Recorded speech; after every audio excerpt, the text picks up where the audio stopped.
today is to talk to us about really practical things that we can do in the classroom to be inclusive teachers. I know this conference is talking about the inclusion of special needs students as well as dyslexia and other learning disabilities. But I really want to talk about just from working particularly in the public school. I know teachers are very busy. They have curriculum and standards. You have many things to focus on, integrating technology and parents and all these things. How can we make time to integrate exceptional students into our learning classroom? So first of all, just thinking about what is an exceptional student. So I don't know why it keeps going to this page, but that's okay. Um, let's look here at our first Uh, page. Go ahead. Rachel, second, if you can just put it on the full screen, please. Make it different than the whole. Slideshow. Yeah, the slideshow. Yes, but then I can't switch as quickly as easily between the two. I But I think can. the participants are having a difficulty in seeing the PowerPoint. So if you can, Okay, when I go back to the PowerPoint, I will make it full screen. your PowerPoint is what is being shown right now. Okay. Well, hold on just one moment then. Now we see you. Okay, just 1 minute. Let me switch this over so that we can see the correct thing at the correct time.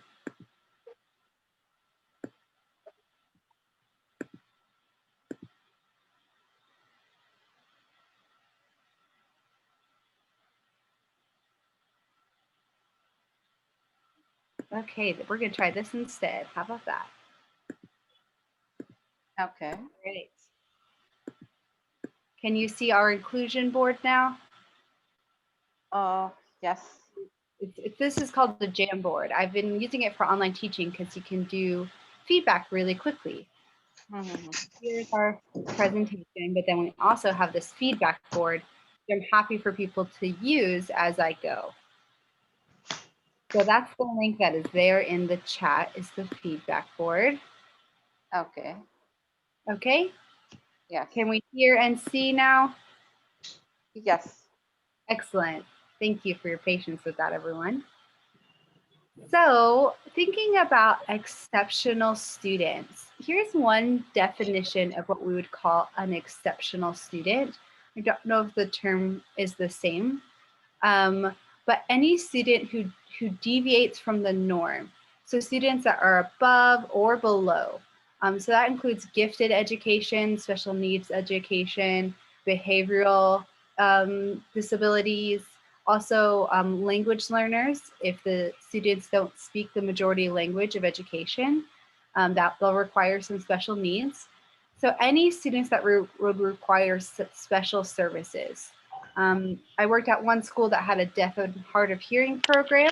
Those students are exceptional as well. So think about, do you have exceptional students in your classroom? You can click this and go ahead and add a little note if you'd like to. I'd love to hear from you. And then you can make them smaller and bigger and move them around. And then tell me a little bit about what you already do, because I know I'm talking to a room or a Zoom room full of teachers who are already doing things. So let me know, what do you already do to make those students included in your classroom? So if you have a student that requires special needs, whether special education, gifted education, language services, this physical disability, what do you do to make that student included? Consider not only what you do for your teaching, what you do for your when students are working, or what you do when you assign homework, and also what you do when you build relationships with those students.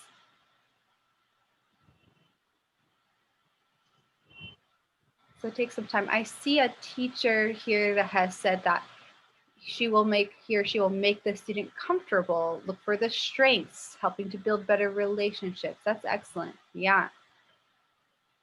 Many teachers said yes, have exceptional students in your class.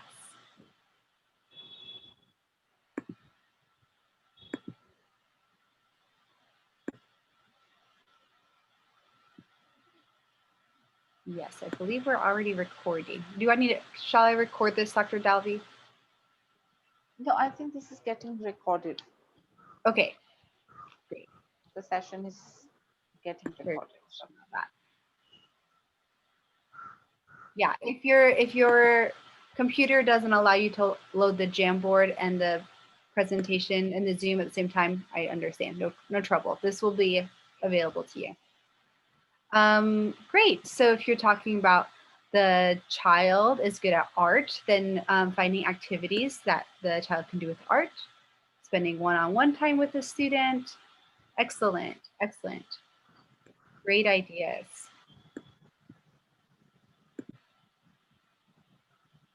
So we're going to explore today. I try to break down something that's very complex that many teachers have good ideas about how to include these students. I tried to break it down into 4 or 5 steps.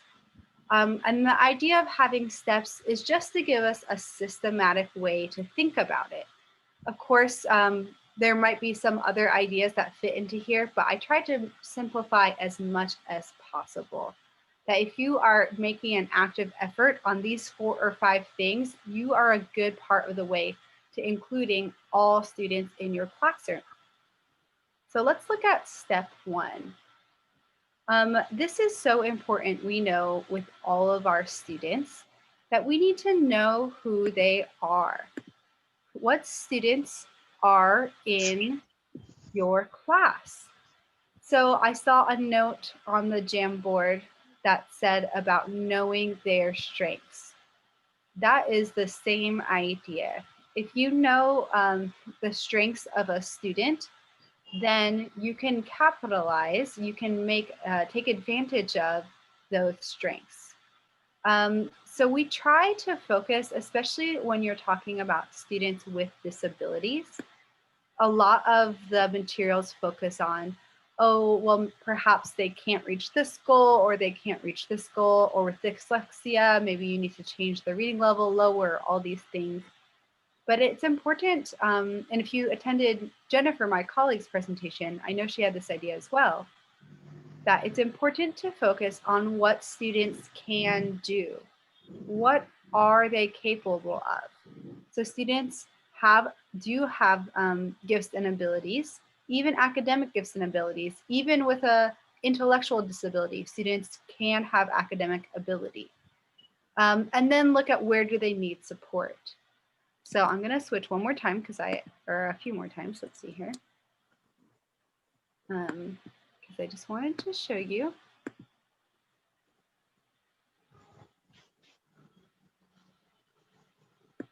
Sorry. So look, if you think about this, all knowledge we know exists on a spectrum. So on a gradient. These are 2 examples that I've used in proper government before. So, Participants, I'm sorry, Rachel. well, Participants, please put yourself on mute. Sorry, Rachel. I think I just heard. no problem. Thank you. I understand we're all at home. something. So in the past, when I was working for our government-funded schools with K-5, kindergarten through 5th grade children, these were 2 things I referenced a lot. Oh, it's okay, we don't have to change that right now. So if you want to make a note, just use this little sticky note. It'll be the easiest thing to use.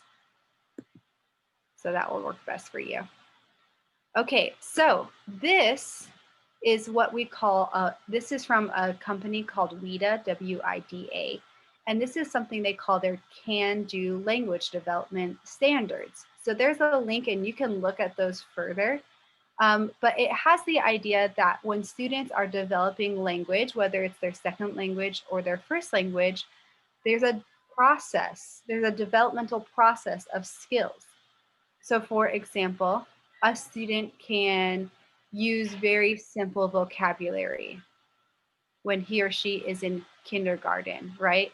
She can say run, play, mom, dad.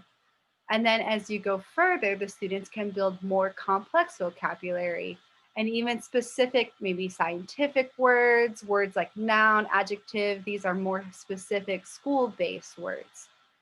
So as students learn things, they build on the previous knowledge.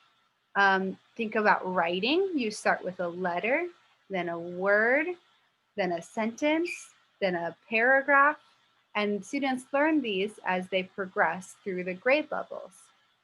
So let's see. So also it's similar for math. There's the idea of developing your math skills and what we would call number sense. So, students start with awareness of counting, then of simple addition, then maybe moving on to multiplication, and so on and so on. But they have to start with a number sense. So maybe your student in your class is not at grade level. Someone checking that out, making it big. But maybe your student that doesn't want to get smaller, that's fine. It's okay. There we go. Maybe your student isn't at grade level. Maybe you have an 8th grade class and you have a student reading on a 5th grade level. But that student can read on a 5th grade level. If they're not at grade level, they are at some level.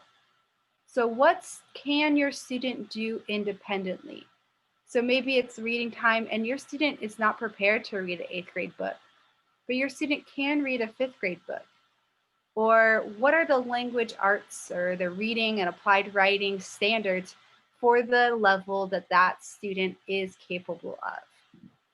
Maybe you have an assignment where the students will write an essay, and you have a student that's not prepared to write an essay, but that student can write a paragraph.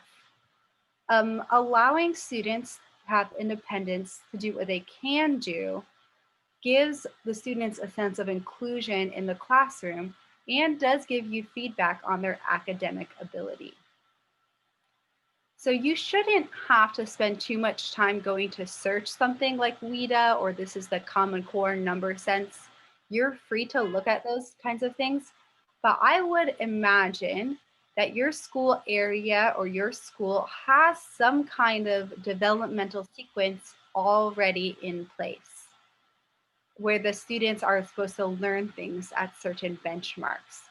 So use that as a guide for yourself to decide what students can do independently. So great. So we'll go back to accommodations, but this is going to be really what can they do already without accommodations. So what you would be changing assignments potentially, but just really thinking about your students as people, not before you're thinking about your curriculum or your grading or your lesson plans, just as a person, what can that student accomplish? What are their academic strengths?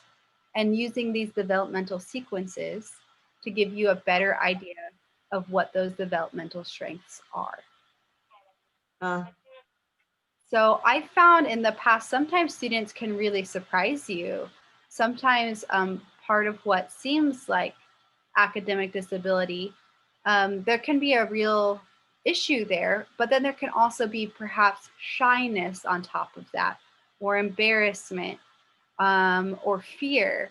So if you can break through some of that, maybe embarrassment or fear by giving students confidence, giving them tasks they can accomplish, that they can do at the table next to their peers, you can break down some of that fear or shyness or embarrassment so you can see what students can accomplish, even if it's not the same grade level as other students are accomplishing.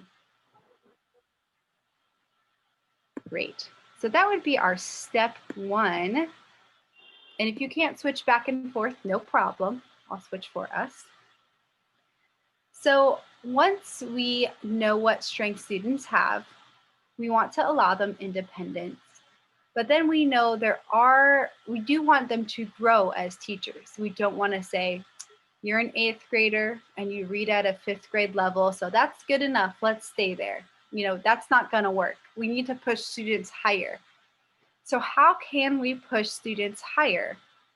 Well, we can use simple supports or scaffolds, if you're familiar with that word. I use the word scaffolds a lot. So a simple support is something you don't have to go get approval for like modifying the grade. Just something simple you can do in your classroom. You can put up a word bank on the wall for students that struggle with language. You can give those line readers. I have a picture of it for dyslexic students that help them stay on the right line. You can shorten assignments. If there are 50 math problems and 10 math problems will give you the information you need, and a student works really slowly due to a disability, give that student 10 math problems. There are simple things that we can do that can make students more confident and more capable. So consider also students that have emotional disabilities or that struggle to regulate their emotions because of any reason, because of an intellectual disability or because of difficulty at home, any reason. You can also have emotional scaffolds if students aren't succeeding because of an emotional issue. Things like a quiet corner where students know that they can go to calm down and spend a moment alone, maybe some drawing paper or something. They can take 5 minutes if they are feeling upset and have a quiet place to calm down. I've seen a teacher use these nonverbal help signs. It helps students that don't have good emotional language to say, I'm feeling really angry. This person's making me upset. I feel like crying. Sometimes students are not good at using that language. So you can have them give you a sign, give you some sign, hold up a little color card, and you say, oh, that student is getting really upset and I need to de-escalate the situation. So those kinds of scaffolds can help as well. I dumped just a bunch of resources onto our page here so that you could see. So I know this is a little crowded, but I just wanted to throw on a bunch of different resources for you to go back and look at. Here are some very simple scaffolding strategies. You can read text aloud, and here, if your students have some technology in the classroom, there are devices that will read aloud to your students. You know, if reading is not the goal of the assignment, if you need the directions read or something like that, it's not a reading assignment, allow students to have things read to them and then work on reading during reading time so students can have some success and be a part of your classroom. Maybe the student has great ideas for a science class. They're really interested in nature and the student really wants to learn all that you're teaching about science and nature, but has a reading disability. Help that student access that information and also show what they already know. Maybe that student watches all these nature documentaries and has lots to say, but struggles to write. Let them tell, let them be a part. Um, Perhaps let them record a video and count that instead of writing, because it's about the content that you're teaching at the time. So you can do things like intentional grouping. So maybe there's a helpful student that always gets their work done and would love to help that student record a video or write down what they say. One thing I found personally very surprisingly helpful are things like sentence starters or fill in the blank. So students are still producing something, but they're not looking at a blank page or they're not looking at just a blank numbers where they have to fill in information, like a written response type idea, whether it's a short answer or a long answer. If you give students a sentence starter that says, the first couple words of the sentence to get their ideas going so they have to just complete the sentence, that can help students a lot. Using graphic organizers has a very similar process, helps students through that thinking process. Maybe your student has poor metacognition. They're not good at recognizing when they're ready for a task. So help them prove that they're ready for a task by going through a process. First brainstorming, then making a plan on a graphic organizer, then copying things from a graphic organizer onto another paper, adding some more information, something like this, even for a small assignment, can help scaffold students' thinking and ability. There are several more examples on the screen, highlighting information, perhaps just giving wait time. I mean, there's a lot that teachers, people who become teachers, are often good students in school. So perhaps you were the student in school that when the teacher asked a question, your hand was up first. Pick me, teacher. You know, this was me in school. I was like school, so I was like, yes, I know the answer. I know the answer. Well, not all students are like that though, right? Many students need time to think. Think about the question, then think about what they're going to say. So all students in your class, even those excited students, benefit from thinking through things more slowly. So slowing down class time, giving wait time after you ask a question. Um, Sometimes I know teachers, I feel this way, can feel very scared of a quiet space in the lesson when no one is talking. I better say something to fill in this space, right? But you can ask a question and you can wait 4 seconds, and you can even show 4 seconds if you want to, and allow students to think and give students a chance to consider what they're going to say. There's plenty of other things on here. I won't read all of them, but visual support, so important, not just for students with disabilities or language learners, but really all students. And there's a lot of these that can benefit all students. And you can make your job easier by saying, you know, maybe everybody would benefit from picture support or from this graphic organizer. And then you don't have to do something special for your exceptional students. You can do that for all the students in your class. Because if the learning goal, like if the learning goal isn't writing and you give them a graphic organizer instead of writing a paragraph, and they get the information to you to show what they know, then you have achieved your goals. If your goal is writing, writing would be more important. So there are some ideas there. Feel free to go back even after this session. And if you know some other simple things you can do in class, add them on, even overlap. It's okay. I can sort through them later. So let's see here. So if we go from step 2 to help scaffold students to the next level. So imagine you have that 8th grader who reads on a 5th grade level. Start to think about, how can I push them to 6th grade skills? What on our developmental spectrum should they be able to compare and contrast? Should they be able to do division with fractions? Whatever it is that's on the 6th grade level, try that for a month with scaffolds, see how it goes. Maybe they do well and they're ready for the 7th grade tasks a month later. Maybe it doesn't go well and they need more time. It's hard to say, right? But push up whatever the level above is using scaffolds, using buddies, using grouping. So once we, oh, are we at 8 o'clock already? Yeah, Wow. we just have 5 more minutes. Okay, So, just 5 more minutes, not a problem. We'll talk about when students meet a goal, you can modify.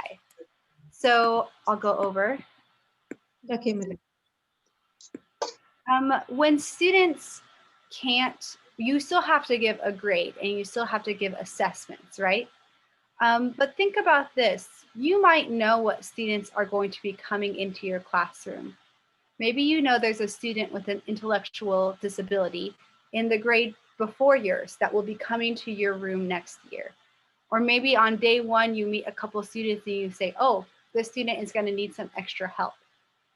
Early on, as early as possible, you can think through, what are your major learning goals for the year? What are your big assignments? What do you really, really want students to know when they leave your classroom? And preemptively put into place some supports for those learning goals for those students. So you don't have to wait until the night before the test and say, that student that reads on a low level is going to fail the test. And I just thought of it because he can't read. You can think of that months before, right?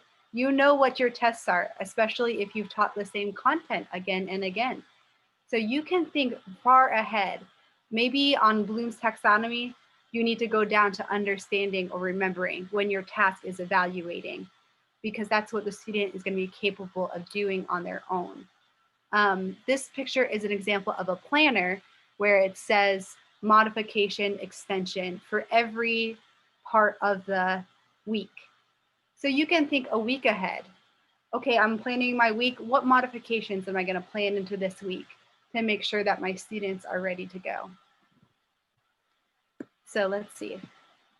I'll take my very last second here just to talk about in your class, there's an idea called lean teaching, which is when sometimes we add in things that are kind of fun or that are extra, but just clarifying what is fun, what is extra, what is enrichment, or what is to connect subjects, and what is essential. Because if a student is struggling to understand what's happening in your class, they're not ready for the extra. They're ready for only the essential. So what do you assign or practice that's not part of your main learning goals for class? Can you make those optional? Can you make those just for students who need them? And make sure that sometimes we get this idea, I have the grumpy teacher, that our class should be difficult because we are smart teachers. But does that help students learn? Don't make things difficult just to be difficult. Make sure that if there's something that all students can benefit from, that makes it a simpler task so students can access it better, that's great. All students can benefit. It doesn't just have to be your special needs students. So all that's left on the Jamboard there is for you to look at some resources. I just tried to pull a bunch. This is about reading comprehension, language, some other scaffolding ideas. So that's all there for you to look at. I'll put the link in the chat one more time. You can look at that on your own. And if you do have some ideas, I'd be happy for you to add that sticky note. Give ideas back to me. I know that many of you are teachers. So share your ideas with our group as well. So I appreciate your time. Thank you for having me today. Oh, okay. Or Thank is it you. the end, right, at 8? Learners, are you SS? I thought you'd finished. Have you finished? Do you have something more, Rachel? I can be finished. Yeah, I reached the end. Have I you always, reached the end? Okay. yes. All right. I think in such a short time, you have included so many things. Um, yes, yeah, system of education may be different, but the principles of, including children with special needs or children with needs is going to be the same, to be able to cope up in that mainstream classroom along with others. So your tips are really useful. And I think the idea of knowing the child, knowing the student, and knowing, I think that's the difference. We immediately jump to saying what modifications we can do.